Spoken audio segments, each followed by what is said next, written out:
Hello, नमस्ते दोस्तों। कैसे हैं? आशा करती हूँ ईश्वर की कृपा से ठीक ही होंगे।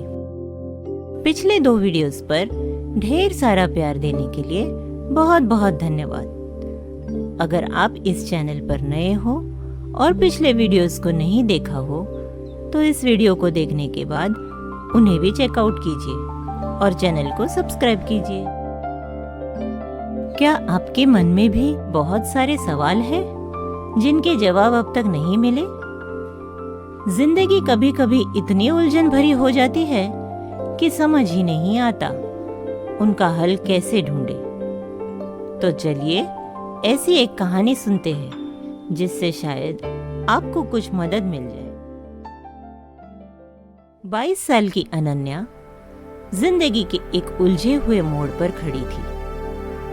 करियर, भविष्य, रिश्ते, सब कुछ धुंधला सा लग रहा था। उसे समझ ही नहीं आ रहा था कि क्या सही है और क्या गलत। रोज कुछ न कुछ सोचते सोचते वो थक चुकी थी।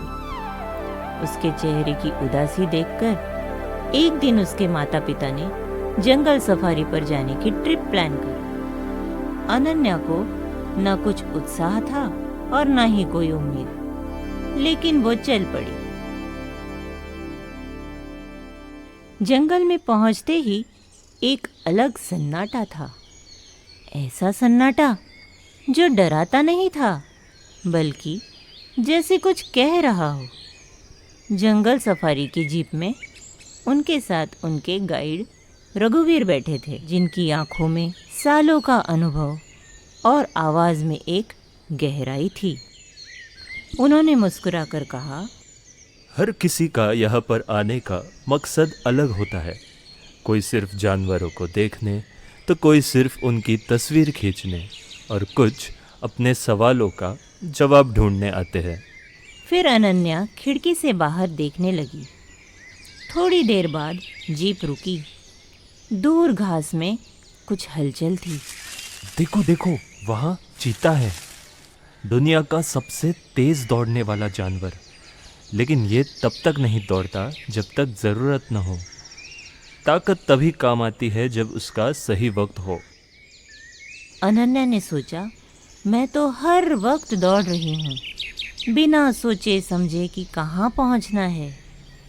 जीप आगे बढ़ी। सूरज ढलने लगा था और अंधेरा धीरे धीरे जंगल को घेर रहा था। तभी एक टहनी से उड़ता हुआ उल्लू निकला। उल्लू रात का राजा माना जाता है। इनकी उड़ान इतनी शांत होती है कि शिकार को पता भी नहीं चलता। ये अकेले चलता है मगर हर मूवमेंट का ध्यान रखता है। शांत रहकर भी बहुत कुछ किया जा सकता है, अनन्या ने मन में सोचा। रास्ते में उन्हें एक हाथियों का झुंड दिखा। हाथी बहुत शांत जानवर होता है, लेकिन जब अपने परिवार या बच्चों की बात आती है तो सबसे ज़्यादा ताकतवर बन जाता है। वो अपनी स्मृति और भावना के लिए जाना जाता है।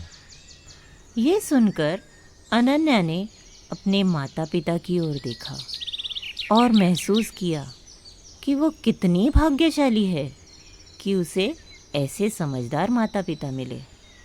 आगे चलकर वो एक मधुमक्खियों का छत्ता देखती है। मधुमक्खियाँ मिलकर काम करती है। कोई अकेले शहद नहीं बना सकता। हर किसी की अपनी अलग भूमिका होती है और सब एक दूसरे पर निर्भर होते हैं। शायद मुझे सब कुछ अकेले करने की ज़रूरत नहीं। अनन्या ने पहली बार खुद को थोड़ी राहत दी। जैसे ही जीप ने मोड़ लिया, छोटी छोटी चींटियां जमीन पर कतार में चलती दिखी। देखो इन चींटियों को, कोई भी रुकावट आए ये रुकती नहीं। रास्ता बदल लेती है लेकिन चलती रहती है। अनन्या उन्हें देर तक देखती रही और मन ही मन सोचती रही, कितनी सी जान और कितनी हिम्मत। दिन ढल चुका था। लौटते वक्त एक नीली सी चमकती चिड़िया तालाब के पास बैठी थी। राम चिरैया, जिसे हम किंगफिशर के नाम से भी जानते हैं। जापान की बुलेट ट्रेन का डिज़ाइन इसी पक्षी की चोंच से प्रेरित है। क्या तुम्हें ये पता था?